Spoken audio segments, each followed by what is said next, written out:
He's the adorable beggar we all have to tolerate. The room chuckled. I didn't. I set down my glass and felt the insult land like a gavel. Not a joke, a judgment. That one line split the night open. What followed pulled masks off in daylight. The little tests that reveal who we are when no one important is watching, the paper trail that doesn't lie, and the choice to trade spectacle for principle. If you've ever swallowed your pride to protect someone you love, this is how a wedding turned into a reckoning, and how truth, right on schedule, changed the ending. Before we dive into today's story, let us know where you're watching from. And as you watch, don't just sit back. Be part of the experience. If a moment grabs your attention, whether it's powerful, unexpected, or deeply moving, drop a comment with a timestamp of that scene and share your thoughts.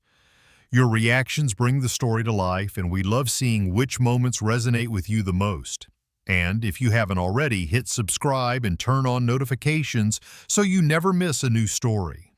Now, grab a coffee or tea, settle in, and let's begin.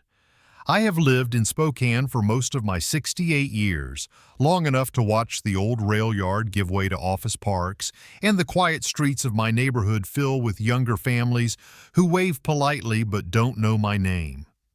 My house is a small wooden frame on the edge of town, paint faded by decades of sun and snow but still sturdy.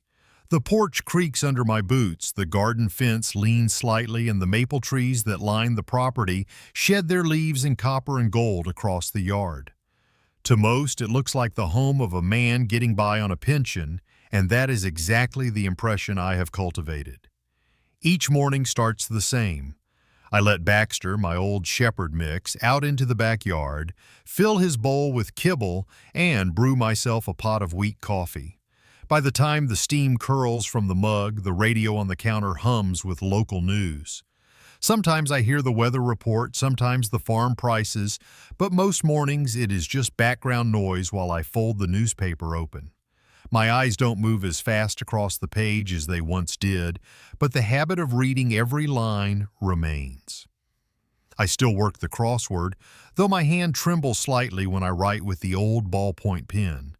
To anyone looking in, I am Daniel Mercer, retired railroad engineer, a man who once wore orange safety vests and carried heavy tools in all weather.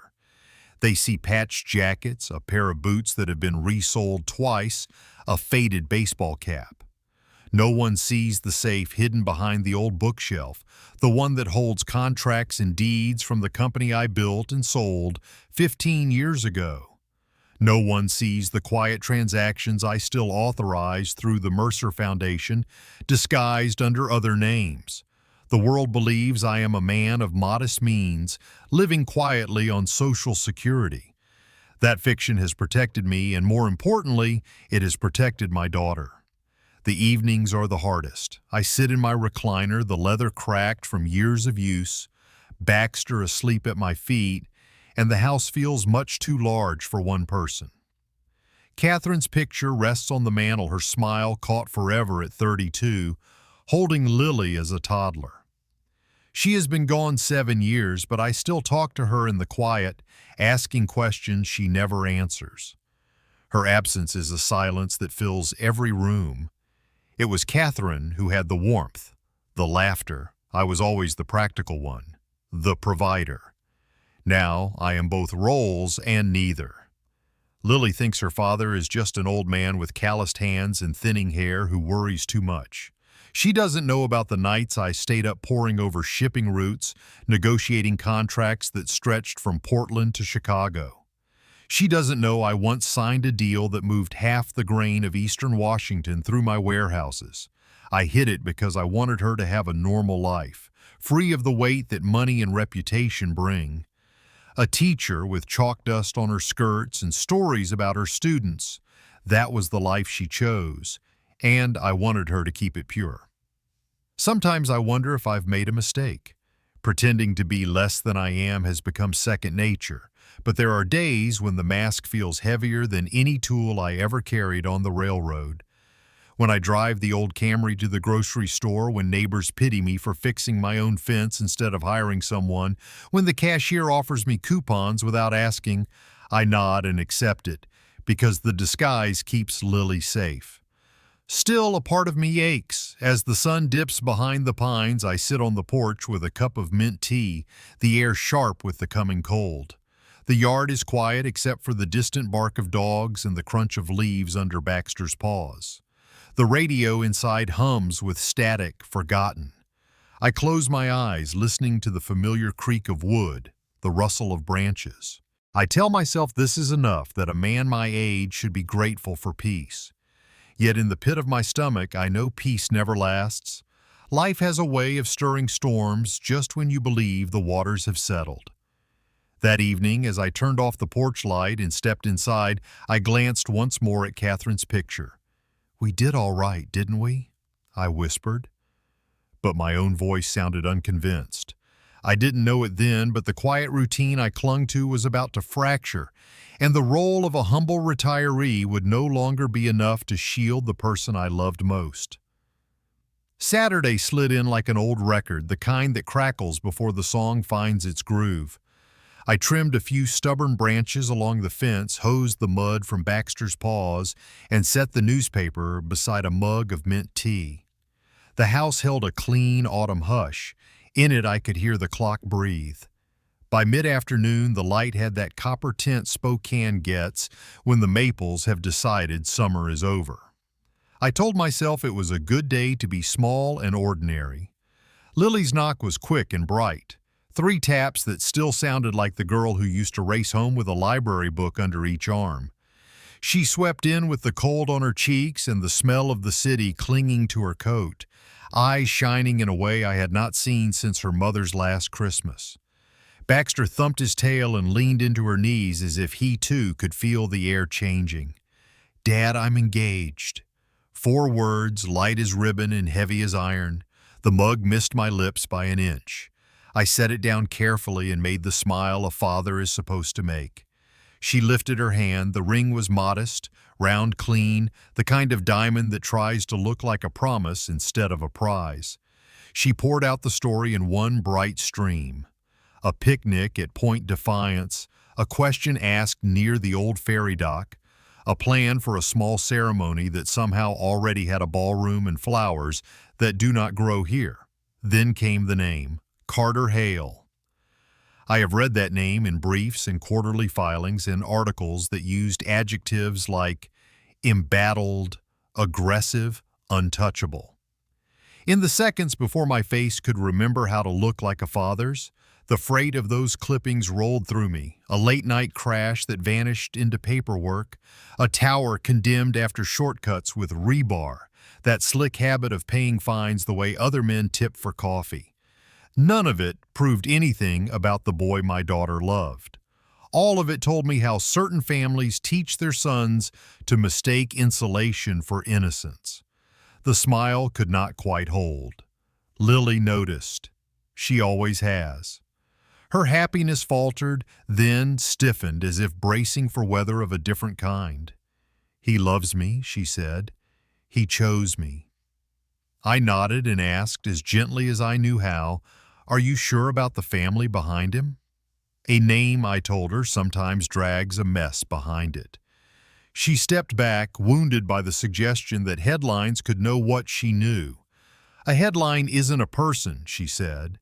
In her telling, he volunteers at a nursing home, listens without checking his phone, and shows up early when help is needed. I could hear Catherine in my head urging patience, but the old rails in me clicked and locked. Facts had been my life preservers. Power loves to drape itself in charm, I said, and told Lily the Hales were, at best, careless with other people's money and, at worst, allergic to consequences. Her mouth set at a thin angle I recognized from battles over bedtime and stray cats. She said maybe I was the one allergic to the idea that someone else might make her happy. The room drew tight. Outside, a wind threaded the pines and skittered yellow leaves across the porch like timid birds. Baxter, feeling the pressure, flattened himself under the table. I wanted to take it all back and be the father who whoops and hugs, but the words were already in the air, and you cannot gather dandelion seeds once the wind has claimed them. I tried again, slower this time. "Go slow," I said. "Let me meet him." She looked to the photographs on the wall as if they might arbitrate, then told me I had raised her to see the good first and that she saw it, clear as sky after rain. "I want you safe," I said. I told her I wanted to listen, to watch how he treats a server, how he speaks when he believes money is the only language anyone understands. I did not say that I have spent a lifetime taking the measure of men without a ruler. She hugged me, brief, formal, the way colleagues part after a hard meeting, and asked me to be happy for her. "Be happy for me," she said. "Try." "I'm trying," I answered. "I will." After she left, the house returned to its neat quiet, but the quiet now had a seam in it. I rinsed the cups, wiped the counter, slid the newspaper back into a tidy square no one would read again. The ring had put a new light in Lily's eyes. My face had put a shadow there. I carried that ledger upstairs like a tired bookkeeper and stopped, as I always do, at the mantel. Catherine's portrait looked past me with that calm she wore even in hard years. I lifted the frame and felt its cool edge against my thumb. I told her what our daughter had brought and what I had failed to wrap in gentleness. Somewhere outside, a train horn sounded from the valley, the long, hollow note of distance and warning. I asked the room a question no one can answer for a father, whether I should let my child walk where the ground looks pretty and soft, even if the map says marsh.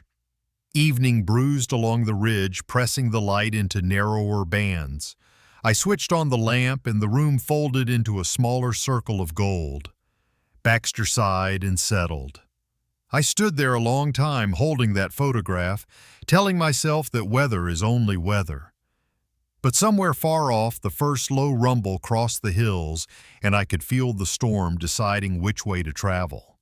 The diner near the rail spur smelled like old fryer oil and coffee that had been on the burner too long, a scent that settles into wood and never leaves. Neon bled through the plate glass in a tired pink stripe, flashing open as if convincing itself. I chose a booth by the window where the laminate had bubbled from years of hot plates. The menu was the same slick plastic I remembered from swing shifts decades ago, pages heavy with meatloaf pie and the kind of food that sits you down. I wore the splayed heel boots and the cardigan with elbows gone to shine, the costume of a man who clips coupons and keeps receipts in a rubber-banded stack. It felt less like disguise than muscle memory. He arrived 15 minutes late with a rumble and the brief glare of LED headlights sweeping the ceiling. The Porsche nosed up to the curb as if it owned the concrete. He walked in with that city stride that assumes space will part, cologne clean and metallic, hair fixed to a fraction. His eyes made a quick inventory of me, sweater, watchless wrist, boots, and performed their math. The handshake was exactly 2 beats, pressure polite, palm cool. Without asking, he slid into the seat with his back against the wall, and the whole room reflected in the panes behind me. Traffic was a mess, he said, glancing past my shoulder to the room's mirror. The waitress, college kid, ponytail frayed, poured water with the speed of someone on her 6th double this month. He ordered fast, finger bouncing down the specials. The ribeye, the lobster add-on the diner keeps for the one man a week who wants it, a side he never touched, and a glass of the most expensive whiskey they owned. I asked for meatloaf and water. He smiled, not unkindly, just amused at a species he did not plan to study. Life's too short for cheap food. He said it like a motto he thinks might fit me if I tried it on. The waitress wrote without looking up. When she was slow returning with bread, his jaw flexed a millimeter, and he checked his phone, catching his own reflection and adjusting the line of his tie with a thumb. When she came back with the basket, he thanked her loudly enough for the nearest tables to hear, eyes flicking to see who had. The Rolex announced itself with every turn of his wrist, a small lighthouse on a smooth sea. He let his platinum card peek out of the wallet's mouth as if it needed air. He scrolled through photos when the conversation drifted, his thumb moving like a metronome. Monaco at sunset, a deck chair aimed at a horizon that had nothing to do with Washington.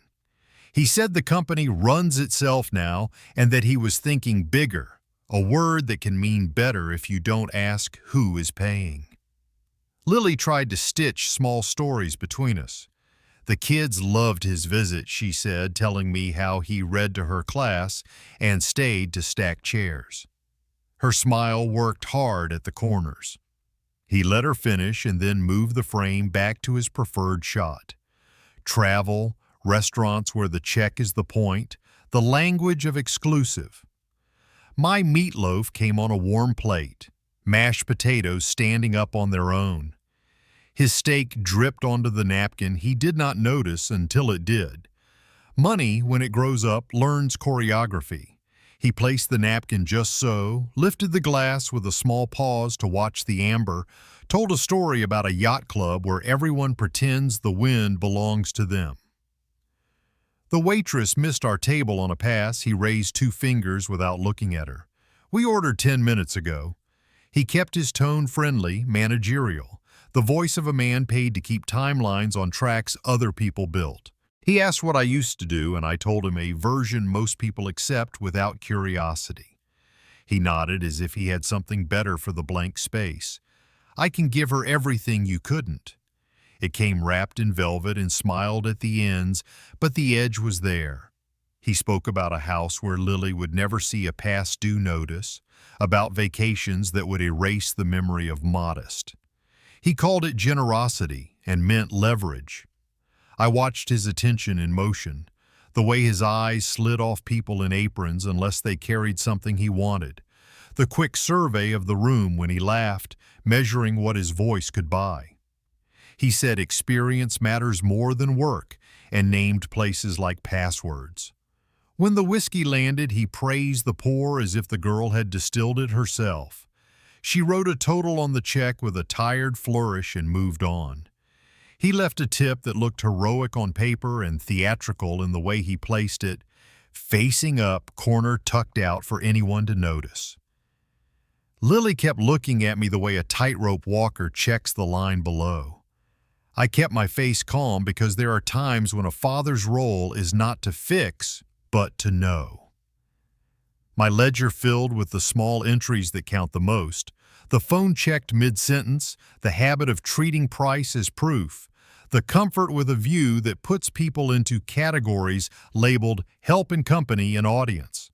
I have worked long enough among schedules and steel to know that hairline cracks are where bridges fail, not at the bold seams. We stepped into the parking lot under a sky the color of the underside of a coin. A freight train took the bend a few blocks away and threw its voice down the alley, that long, low note that finds the bones. His key fob chirped.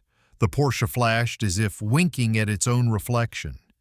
He gave the Camry a slow once-over, eyes settling on the dull paint and the taped crack in the taillight. Safe. No one would steal that. He said it as a joke for men who enjoy the same jokes. I nodded as if I did. Lily stood between the 2 cars, hands in her coat pockets, watching the reflections of neon ripple across both hoods until the light made them the same temporary color.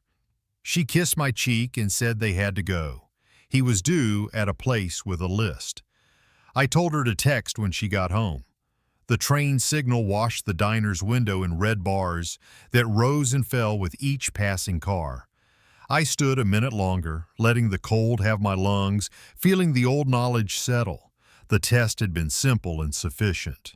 You can learn a man from how he behaves with no prize on the table.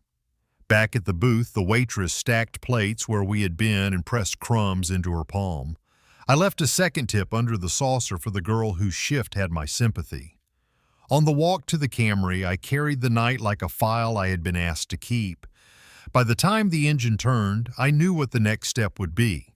I would talk to Lily alone, and I would discover that my daughter had written her own quiet armor. The night had thinned to a sharp, dry cold by the time I pulled into my driveway. Street lamps turned the frost along the curb into a dull ribbon. Baxter met us at the steps, tail thudding a steady metronome against the rail. Lily lingered beside me on the porch while the house breathed its familiar heat toward our knees. The neon of the diner still buzzed somewhere in my bones. I let the silence settle before I spoke because advice ages better if it cools first. I noticed small things, I said, not accusing, just placing a marker. I mentioned the late arrival, the back-to-the-wall seat, the way Price did the talking, the joke about the Camry that landed like a coin in an empty cup. I kept my tone even. Habits tell on us, I added. They don't prove guilt. They sketch a map. She wrapped her arms around herself and studied the street as if it might weigh in. You always read people like reports, she said, and there was no anger in it. Only fatigue. Then her voice changed keys. I brought something. She reached into her bag and set a clipped stack of paper on the porch table, the top page squared like a promise that wanted to stand up straight. It was a prenuptial agreement, downloaded template, notes in Lily's hand, dates penciled along the margins. She had drafted it herself. Premarital assets remain separate. No borrowing against each other's accounts. Quarterly transparency on debts and income. No major transaction without independent counseling. Separate property remains separate if the worst arrives. Fraud voids the whole thing. The clauses were plain but not naive. I read them once for shape and again for the air between them, the places where a clever pen could slip through. This is good work, I said. It needs teeth. I suggested a disclosure schedule for every hidden liability, language about verification by a third party with no tie to either side, a residency provision, and a clear rule for the title on any home purchased after vows. Let my lawyer mark it up, I said, quietly. She shook her head before the period landed. No, if it comes from you, he'll think you're steering. She wanted a neutral mediator, a service Carter recommended, someone who does this all the time. The phrase carried the convenience of a well-worn path and the risk of grooves.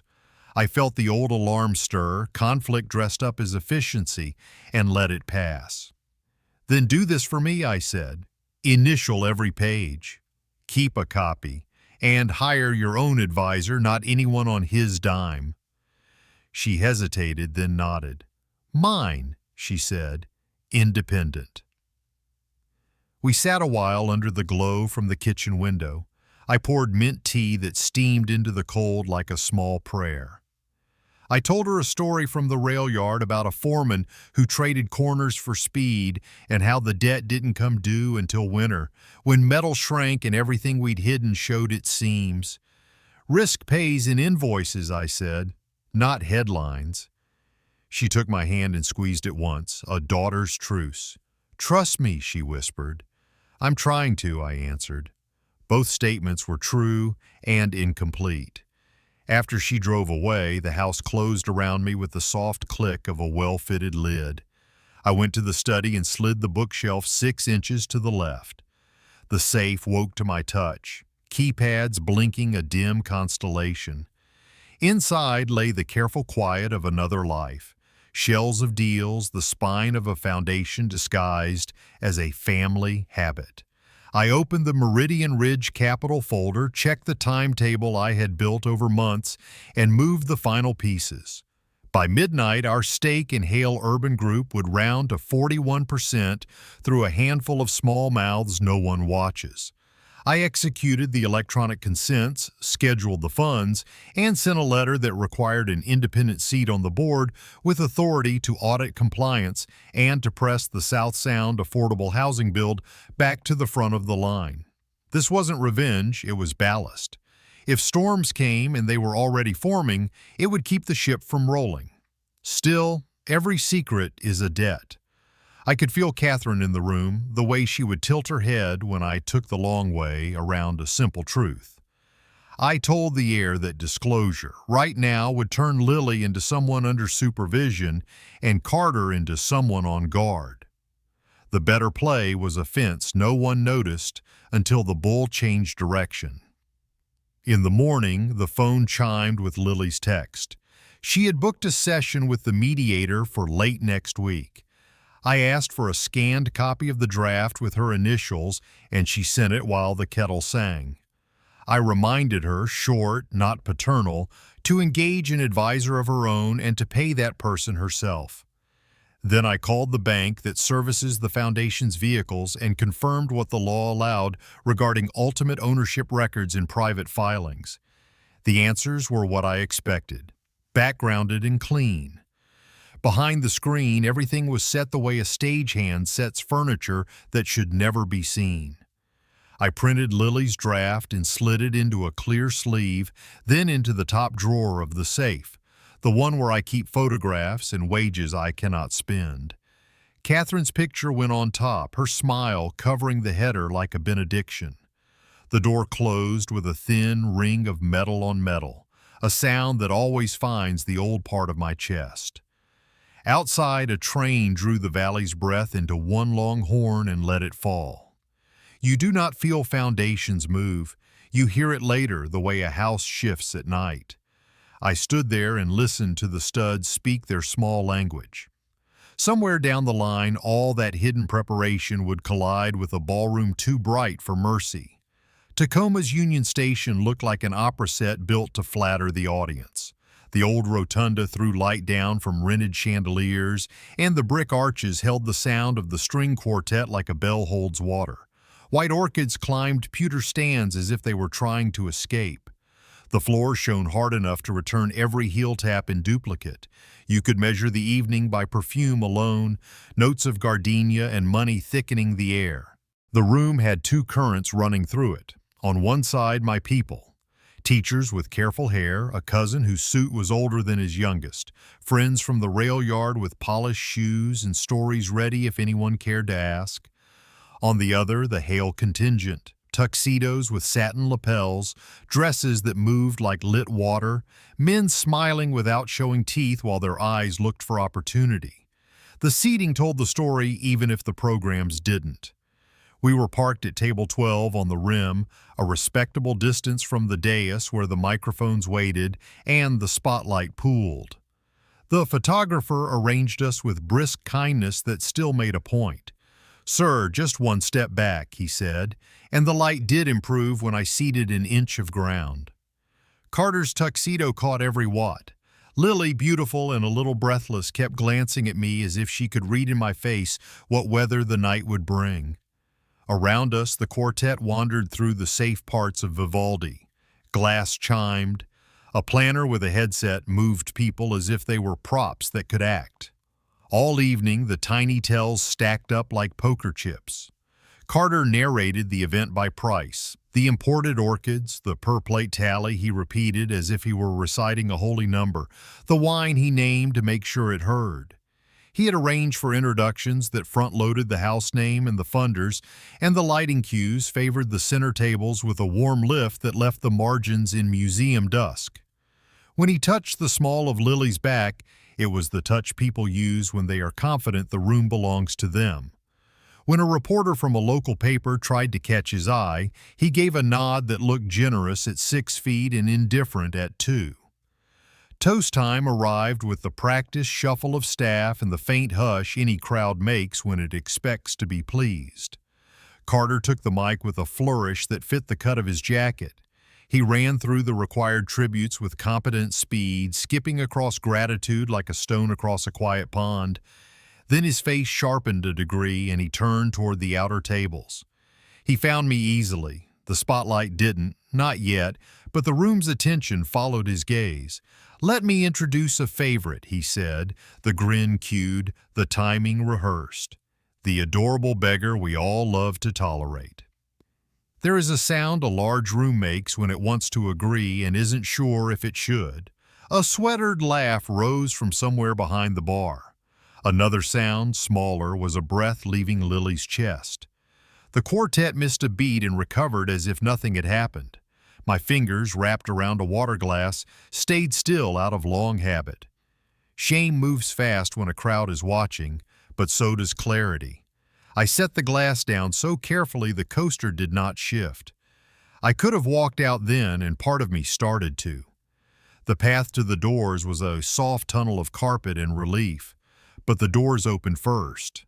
A late arrival stepped in with a companion and a draft of night air that made the chandeliers tremble a fraction. Vivian Hale wore a dress the color of a held breath and an old necklace that had known better rooms. She moved the way people do when the camera always finds them.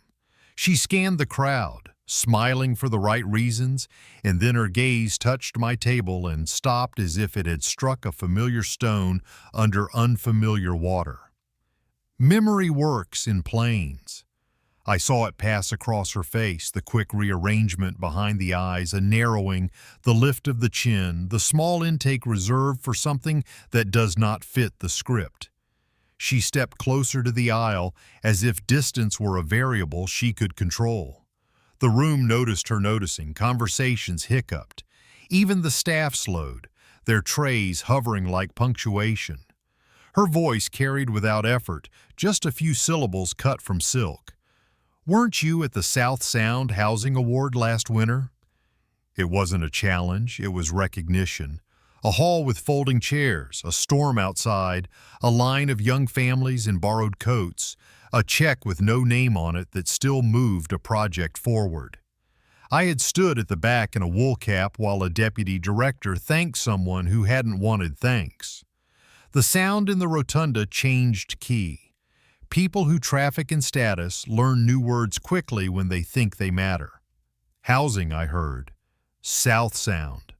Scholarship. The editors in the room began working without laptops. The photographer's lens swung toward table 12 and held. Light leaked off the center and spilled across the margin like water running beyond its formal rim. Robert Hale turned his head toward his wife with the mild alarm of a man who has missed the first pages of a book other people are already quoting. Carter smiled harder and motioned to the band to swell the noise. The mic caught a faint tremor in his hand. He tried to pour champagne over the moment with a quick pivot about love being bigger than labels. He lifted his glass, but his voice landed half a step high, and in a good room the ear punishes that. I could feel the old engine under my ribs pick up a notch, not from anger anymore, but from the way a signal passed through a system when you change the load. Hiding had served its purpose, but camouflage looks like consent in a light this clean. I measured options in the beat before a choice pretends it isn't one. Leaving would spare Lily the spectacle. Standing would put a stake in ground other people had been pounding with their own flags all night. I looked at my daughter. Joy still framed her, but a hairline crack ran through it where the insult had struck. She was holding both truths at once, the love she had chosen and the flaw that had just introduced itself to 1,000 witnesses. She found my eyes and gave me the smallest tilt of her head, a gesture I had seen when she was 6, and wanted to know if a risk was worth the fall. I nodded once, not yes or no, just that I had seen her see. The chandeliers clicked against their chains as air moved. Spoons met crystal in a nervous patter like rain on a glass roof. I rose from my chair and smoothed a tie I bought in another life. It was not costume anymore. It was an answer to a room that had mistaken quiet for absence. In a place this bright, truth does not need a push. It walks on its own feet. All that remained was what I would do when it reached me. The quartet fell into a hush that felt like a held breath, and the chandeliers hummed faintly as if the room itself were listening. I could still leave, cross the polished floor, find the cool of the vestibule, let the night fold around me, but leaving would stamp the insult as acceptable. I straightened my old tie, felt the small rasp of the fabric against my knuckles, and stepped toward the nearest microphone. I didn't take the spotlight. I let it come to me. I'm Daniel Mercer. My voice carried cleanly under the dome, steadier than I felt. I spent most of my life in orange vests and steel-toed boots. Later, I built a logistics company and sold it. These days, I put more into the Mercer Foundation than I keep. I'm not here to spoil a wedding. I'm here to put a boundary where one belongs." The words fell without flourish. Across the room, Vivian's posture eased a fraction, the way a person relaxes when a puzzle begins to show edges. Robert's jaw tightened as he recalculated a map he thought he drew. I kept my eyes on a point just beyond the front tables so I wouldn't be tempted to aim at anyone's face. "Through Meridian Ridge Capital," I said, "I hold 41% of Hale Urban Group. That's not a secret meant to impress. It's context for a promise. Every contract and commitment in place will be honored. Tonight is not for tearing things down. It's for naming what must not continue." A stir moved along the rim like wind along tall grass. People who had spent the evening measuring the room in price began to convert it into risk. I felt the old discipline click into place, the one that made me double-check a switch before sending current down a line. "In the past 6 months," I continued, "a set of documents has appeared that pledge company assets to a private fund in Bellevue, while those same assets are committed elsewhere. The authorizations carry an electronic signature under the name Carter Hale. If that signature is valid, you have a double pledge problem. If it's not, you have another kind of problem. Either way, on Monday morning, an independent audit begins. Facts will be separated from stories." A low spill of sound broke from the crowd. Words like double pledge and e-signature sliding across tuxedo fronts, the way oil runs on water. The photographer's lens tilted, and for the first time that night, the light didn't privilege the center. It moved outward and landed where the insult had landed, on the margin where my people sat. Carter raised his glass, the smile stretched fine. "It's a bridge loan," he said, too brightly. "Routine, a misunderstanding." I was protecting Lily, testing. The rest unraveled under the small, involuntary laughter of men who know the difference between a test and an alibi. He tried again, softer. "We can talk privately." The mic caught a tremor and gave it back to him in stereo. I didn't look at him. "This isn't a trial," I said. "No one here gets judged by rumor. The process is the protection. We will let the audit and legal teams do their jobs. I ask only for patience with the part of the truth that takes time." I turned then, just enough to find Lily through the glassy sea of candles and crystal. Her face held two weathers, the warmth she had carried into this room and the cold front that had struck it. She wasn't a defendant, and I wouldn't make her one. I gave her a nod as small as a pulse. I hope she heard what I was saying beneath what I said, that a man can love his child and still refuse to pretend. My breath felt heavy in my chest, not from anger, which had already burned off, but from the cost of ending a useful fiction. Hiding had kept Lily's days bright and my decisions simple. Hiding had also given other people permission to decide what I was. I had worn modesty like a coat against weather, and perhaps I still would tomorrow when the porch light was mine alone again, but not here, not now. I spoke once more, the way you tie off a line so it holds but can be released without a knife. No one's plate will be taken away because of this. No speech canceled. Celebrate what's good. Monday, we open the books. If the signatures are clean, we repair the damage honestly. If they're not, we repair it another way. Either way, the South Sound Housing Project proceeds. Commitments to a community are not decorations. They are weight-bearing. The band leader touched a finger to his ear and nodded to his players. The violist set bow to string. Around the room, shoulders lowered a notch as if the crisis had been set in a container with a lid and a label. Vivian murmured to the planner. The follow spot softened. The perimeter tables brightened by a subtle click of the board. Robert stepped toward the aisle and stopped, reading the air the way a pilot reads a crosswind. In the corner of my eye, Carter stood very still, a statue trying to remember the living man it had been cast from. I set the microphone on the stand with care. It made a small, exact sound. Metal meeting metal. honest in the way simple things are. My palms were dry. My knees, for all their years, held.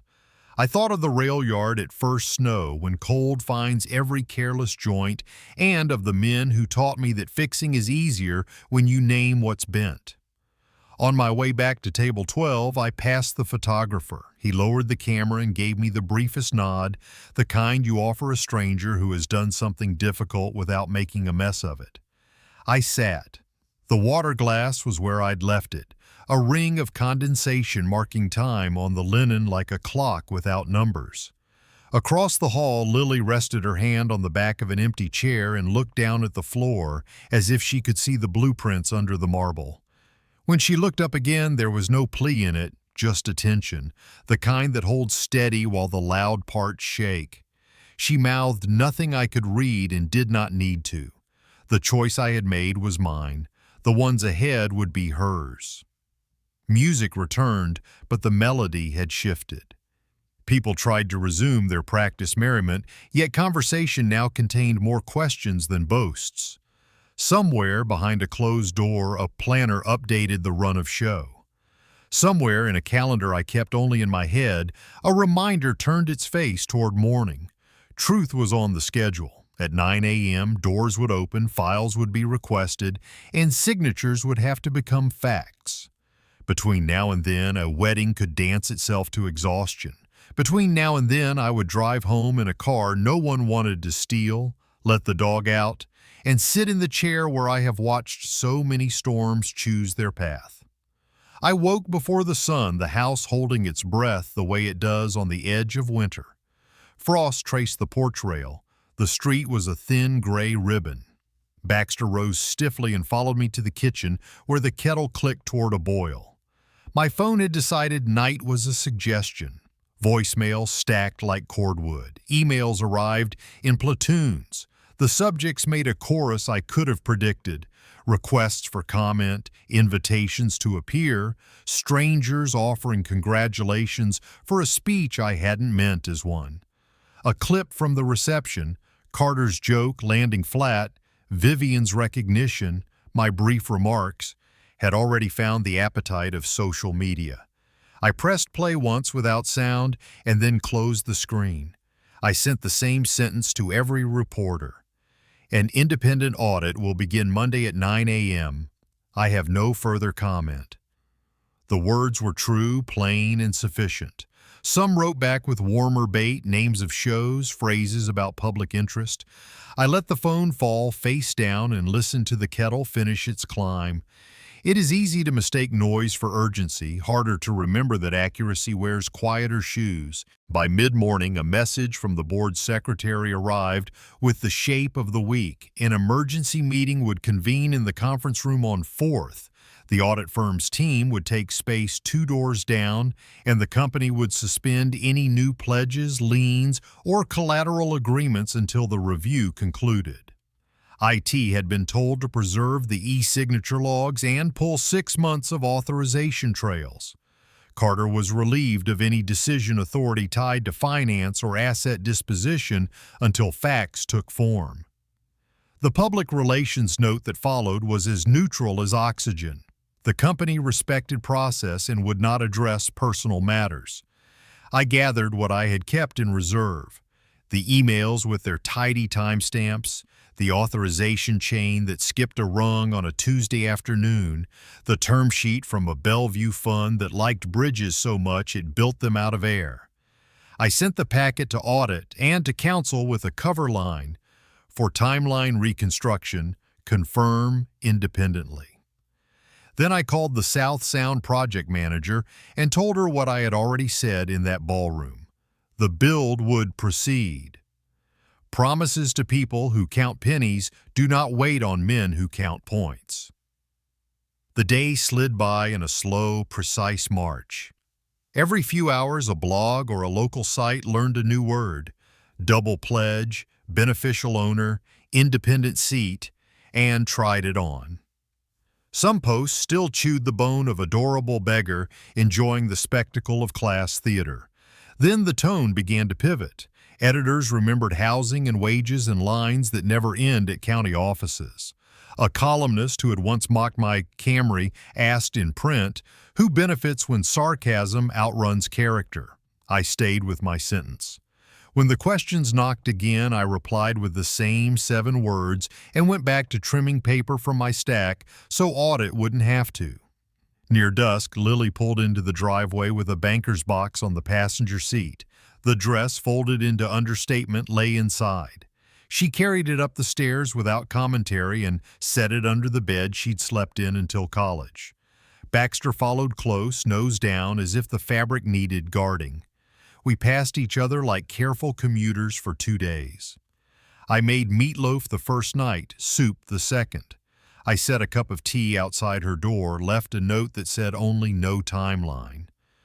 On the 3rd morning, she sat across from me and kept her eyes on the steam. "I need the truth, not protection." I nodded and let the words settle between us before I answered. "You'll have both," I said, "in that order." We left it there, not because we were done, but because the day needed something less than a verdict. In the afternoon, Vivian drove over alone. No handler, no legal second. She carried a paper bag with 2 bakery loaves and stood on the porch as if asking permission to enter a church not hers. I opened the door and we stood in the warm vestibule air that still smelled faintly of cedar. "I'm sorry," she said, "for not stopping him, for not seeing sooner what you've had to see." There was no script in it, no strategy. She said she had been chasing a coastal deal and had let a dozen small warnings braid themselves into something she chose not to tug. I offered coffee. She declined. "Let the process speak," she added. "I won't interfere with that." I told her that was the only generous thing left to do, and she left the bread on the counter like a piece she couldn't pronounce. By evening, the temperature had turned the lawn glassy. I sat at my desk with a yellow pad and the auditor's initial requests printed clean. I marked the intersections where Meridian Ridge touched hail so I could declare them before anyone else did.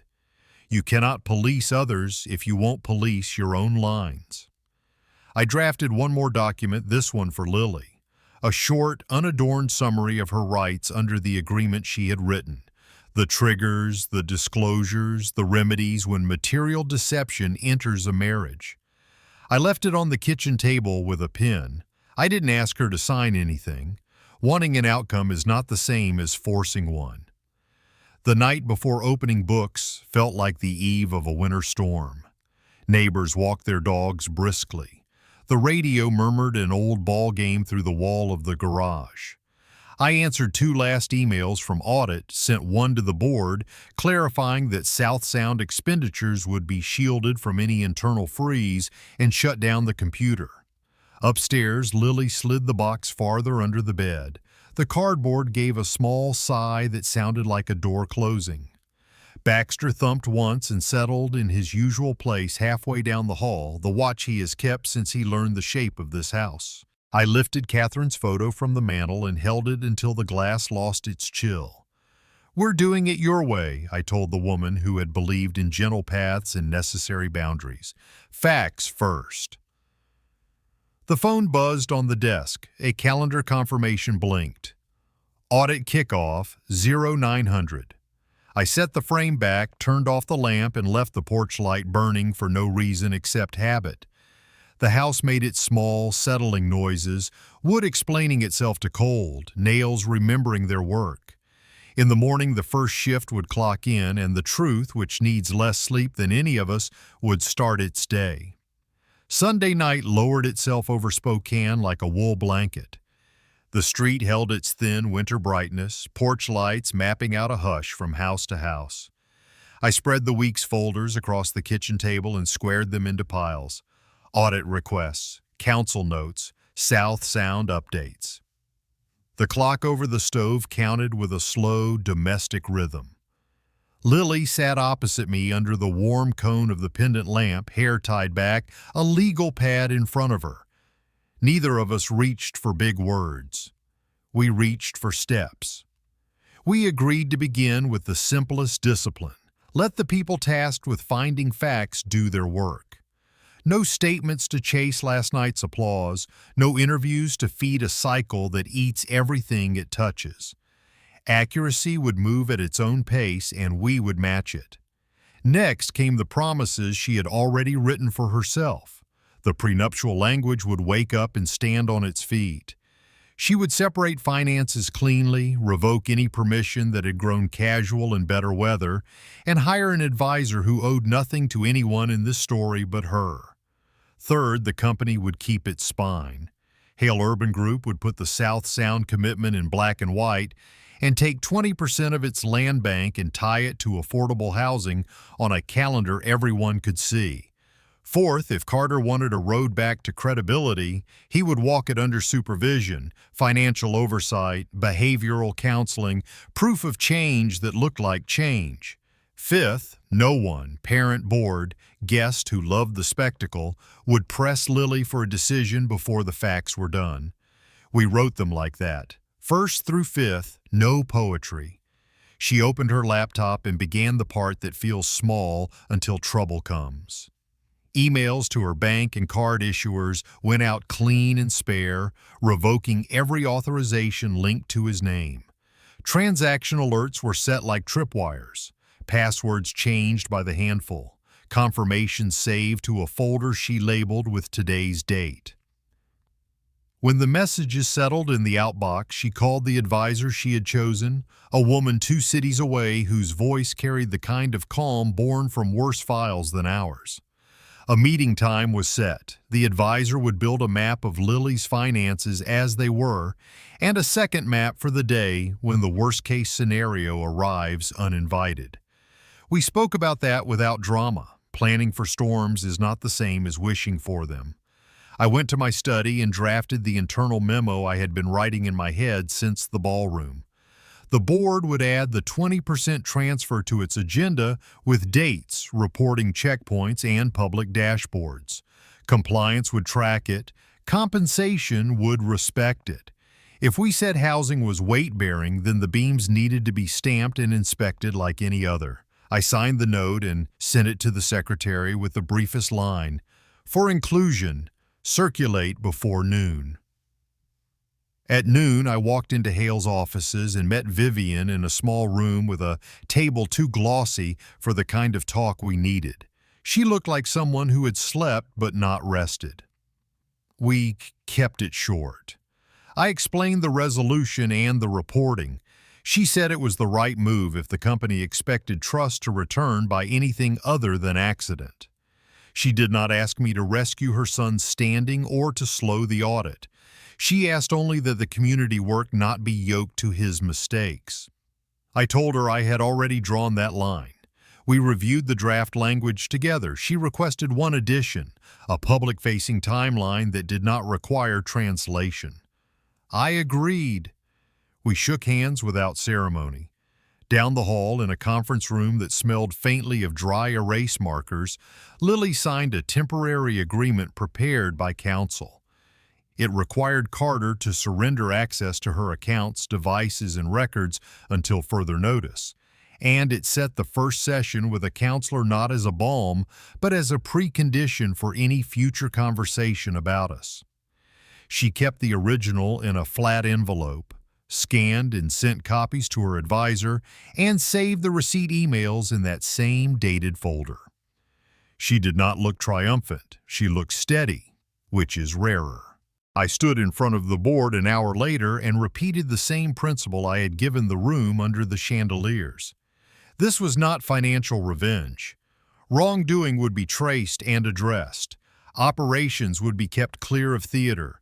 The company's civic obligations would run on schedule. Reporters found new numbers to dial.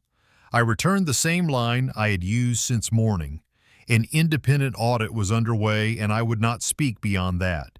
The discipline felt less like restraint and more like respect for the process I had demanded. Back home, the afternoon pulled its long shadows across the yard.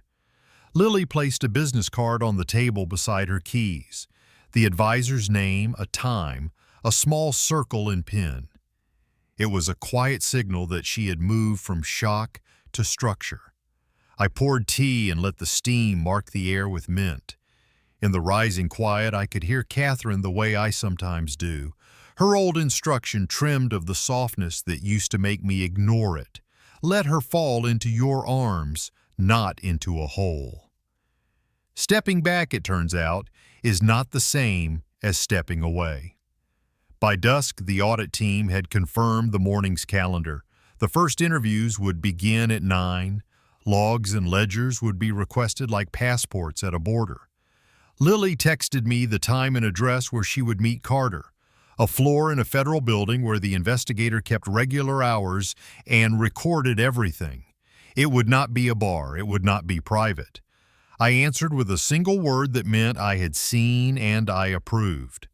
I printed the resolution while the house flickered into evening. The machine in the study whirred and fed pages forward. Out came numbers and dates, arrows and names of neighborhoods that would matter more than this week's gossip. I stacked the warm paper and slid it into a file with a tab that read South Sound. Execution. In the kitchen, I turned off the light, left the hallway lamp on for Lily, and listened to the last page slide into the tray. A new chapter had been written in a language courts understand: signatures, schedules, obligations. You can't toast, but you can build on. The night outside was clear and ordinary. The week ahead would not be, and that was fine. We had a way forward. 3 weeks after the wedding, the air over Spokane had that glassy look cold gives to distance. The audit team sent its preliminary report at dawn, a clipped PDF that spared adjectives. There were irregular authorizations, duplicate pledges traced through a Bellevue fund, and email trails that read like footprints in fresh snow. Counsel summarized the consequences: restitution demanded, decision authority suspended, referrals to legal for further review, no arrest, no headlines from us. The board met, accepted the findings for what they were, evidence, not verdict, and moved the matter into the channel we had prepared long before anyone rented a chandelier. I printed the summary and set it on the kitchen table. Lily read it twice, not hunting for drama, but for the parts that touched her life. She closed the folder and texted a time and place. A cafe near the ferry would do. Daytime, public, no corners where a story could pretend to be private. She would go alone. I would drive her and wait on the far side of the lot, a point of gravity if the floor tilted. The road west ran clean under a pale sky, the river cut with light like fish scales. Lily watched the scenery as if it were a film she had once loved and now only remembered. At the dock, gulls wrote careless loops in the air while the ferry backed from its berth and sounded a note that crossed the water like a hand laid on a shoulder. I parked where I could see the door and the plate glass, steam already fogging the window where the espresso machine exhaled. I did not go in. Through the glass, I saw them sit. Carter spoke first, the familiar tilt of persuasion in his shoulders, hands describing ellipses no sentence could gill.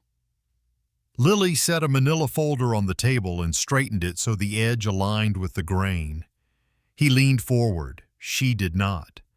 I could not hear them, and that was right. A father's ears do not belong at every table.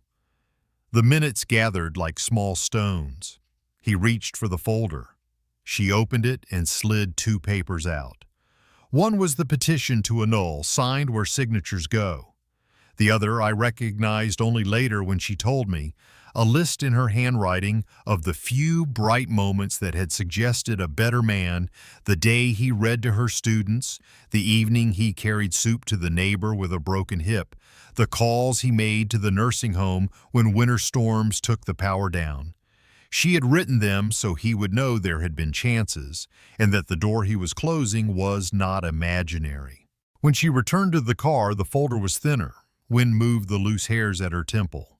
He didn't read it, she said, meaning the second page. He went straight to explanation. I did not answer. I reached across the console with Catherine's old scarf and looped it once around Lily's neck. The knit had kept its shape through years of winters. She rested a palm on my wrist for a breath, then let go. The ring slid from her finger into the cup holder with the tiniest click, a sound too small for the weight it carried. There are objects that don't know they've become artifacts until the light changes. We drove home without filling the car with sentences that would only tumble and bruise. The afternoon lay flat and bright. In the mailbox, a thick envelope waited, cream stock, the hail seal pressed into the flap with more confidence than the family currently owned.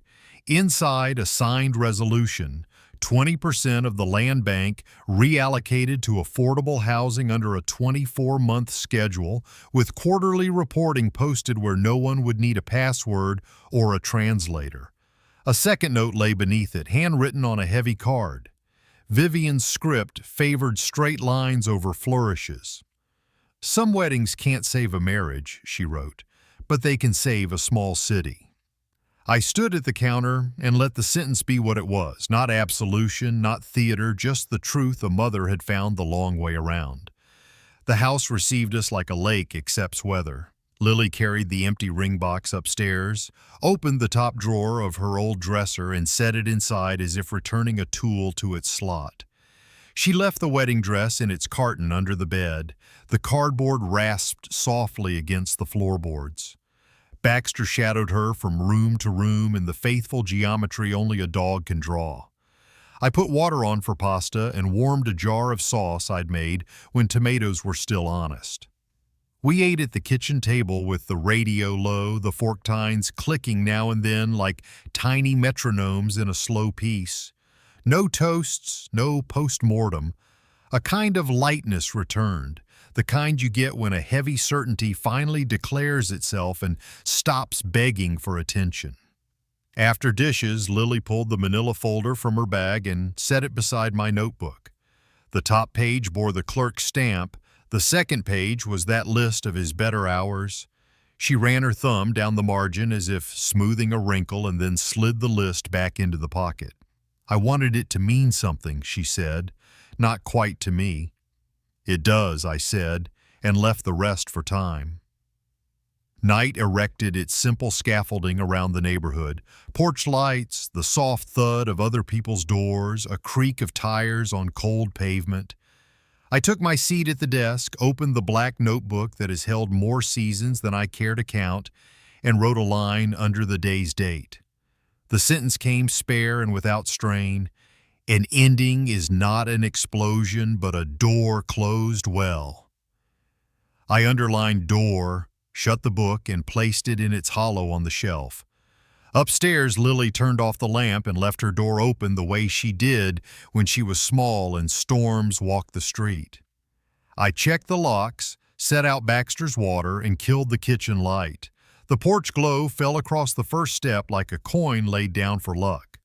Tomorrow would bring lawyers and calendars and the bureaucratic metabolism of consequence. Tonight belonged to the quiet craft of recovery, a house weight-bearing again, a daughter who had chosen the ground she would stand on, a father who had finally learned how to be present without taking the wheel. Morning opened clean and spare, the kind of light that shows the grain in wood and the scuffs a broom always misses. Baxter stretched into a warm stripe where the sun cut across the floorboards. I brewed mint tea and set my black notebook next to the stove clock that runs a minute fast. On the last page, the sentence I wrote last night waited without drama. "An ending is not an explosion, but a door closed well." I traced it with a finger and felt the steadiness I had been chasing for weeks finally sit down. The house had returned to its ordinary sounds. Pipes exhaled. The fridge hummed. Lily moved in her room with the unhurried rhythm of someone rethreading a day, not forcing it. She came down with a laundry basket and a small smile that did not apologize for anything. The weight in the rooms had changed. It was not gone. It was organized. I poured 2 cups and we let the steam do most of the talking. I have learned that money cannot rescue character. It can only expose it. The diner, the ballroom, the audit were not 3 stories, but one line drawn in 3 kinds of light. Small habits wrote it. A late arrival shrugs at time. A joke that asks a room to laugh at the wrong person shrugs at dignity. A signature where it does not belong shrugs at consequence. I used to believe you needed a courtroom to name such things. It turns out you just need a clear view and patience. The crowd made noise. The auditors made sense. Sense wins if you let it. I owe a confession to the person I love most. The mask I wore, the careful costume of a man getting by, was a tool that worked. It kept salesmen off my porch and vultures off my daughter. It was also a debt that grew with every day I did not pay it down. Hiding is easy the first month, useful the first year, and costly after that. I will still choose privacy over display. What I will not choose again is silence where safety is at stake. There is a difference between surprise and secrecy. A family needs fewer of the second. Principle did the heavy lifting here. We did not torch contracts to win a point. We did not freeze payrolls to make a headline. We honored what was signed and routed what was wrong into the channels built for wrong. The South Sound project moved because promises to working families cannot wait for anyone's pride. Last night I walked the resolution pages with a pen in what I felt was not satisfaction, but relief. Civic work is not decoration, it is structure. You bolt it in and check the torque twice. Catherine's old advice finally got through my stubborn head. Be there without steering everything. A father can hold a door and hold his tongue at the same time. It looks like small things from the outside. A scarf around a cold neck at the car, a printout left where it will be found without pressure. A practice sentence for reporters who try to make you forget your manners. These are not grand gestures. They are the rails that keep a train from wandering when the grade steepens. What turned a room full of crystal was not wealth but memory. Vivian did not recognize a portfolio. She recognized a winter night in a community center, a line of families, a check with no name on it because sometimes the point is the work, not the signer. I have made more noise with money in my life than I care to admit. The quiet gifts are the ones that return with a better story. They are the ground notes you forget until the music wobbles and you suddenly hear what is holding it up. We have all moved. I stepped out from behind a useful scrim long enough to correct a map, then stepped back into the work that actually builds something. Lily moved farther than I did. She set her boundaries on paper and then lived them. She let a hard choice be a clean choice. Vivian did the exact thing power avoids when it is scared.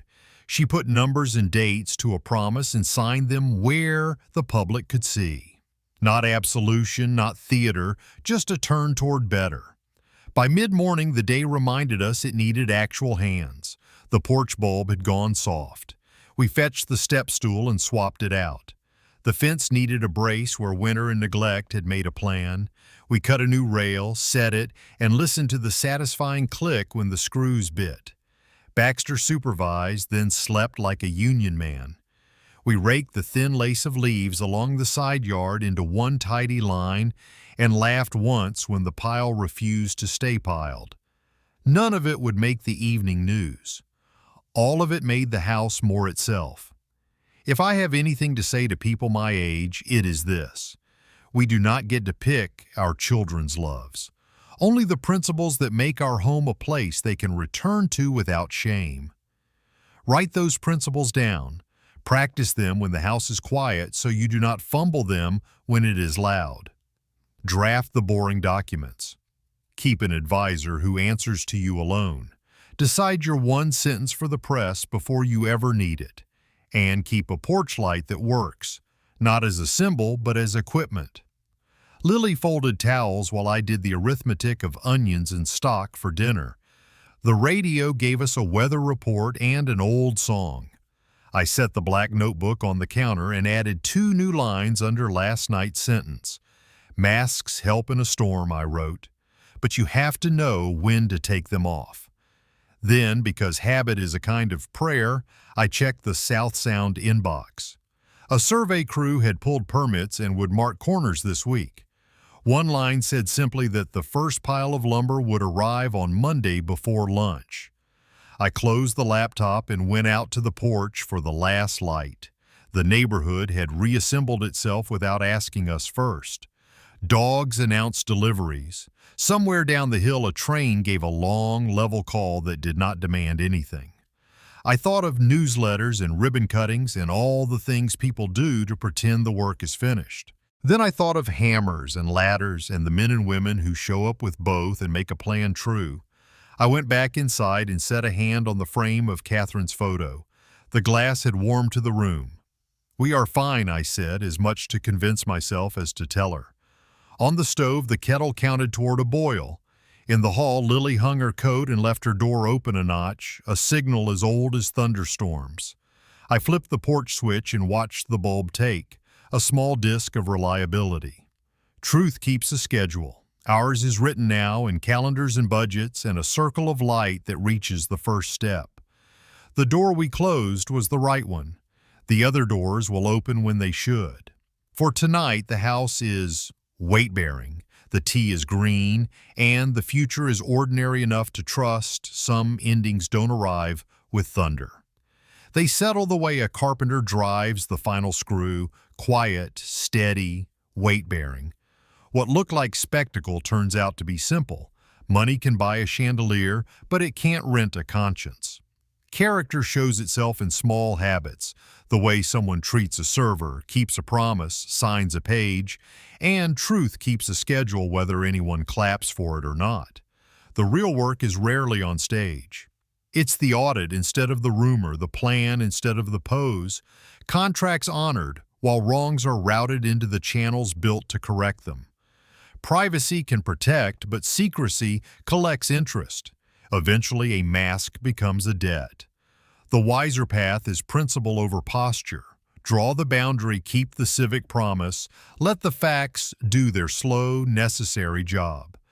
There's mercy in the ordinary, a porch light that works, a fence mended, a scarf folded over someone's shoulders on a cold day. Small, stubborn kindness outlasts noise. It's the ground note under the music of a life. When a good door closes well, other doors open on rooms you can trust. If this story left you with a thought, a question, or a lesson you'd carry into your own house, we'd love to hear it. Share your takeaways in the comments, tell a friend who might need this reminder, and hit follow/subscribe so you don't miss what comes next. Thanks for staying with us. Your time and attention mean more than algorithms ever will.